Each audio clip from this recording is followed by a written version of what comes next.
Nasib kurang beruntung dialami seorang bocah asal Saribu Dolok, Silimakuta, Simalungun, Sumatera Utara. Semangat pergi bersekolah, bocah yang belum diketahui identitasnya itu terekam mengenakan sepatu usang dan rusak yang bisa dibilang sudah tak layak pakai. Viralnya kondisi malang bocah tersebut diketahui melalui unggahan akun TikTok @kenisayait, Rabu, tanggal 3 Mei tahun 2023.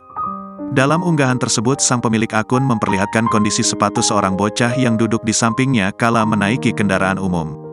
Dari video itu terlihat kondisi sepatu sang bocah yang bagian depan belakangnya sudah menganga dan terkoyak cukup besar. Terlihat jelas bagian dalam sepatu berupa busa dan benang jahitan yang sudah rusak menjuntai keluar. Meski kondisi sepatunya bisa dibilang sudah tak layak dikenakan, bocah tersebut masih semangat pergi bersekolah dengan mengenakan seragam pramuka lengkap sampai ke topi. Tas yang digendong di pundak sang bocah itu pun kondisinya hampir mirip dengan sepatu yang dikenakannya. Berkat unggahan itu, tak sedikit warganet yang mengungkapkan niatnya untuk membantu membelikan baju hingga peralatan sekolah untuk bocah tersebut. Sayangnya setelah kembali dicari dan ingin diberi bantuan, sang pemilik video mengaku belum berhasil menemukan bocah tersebut.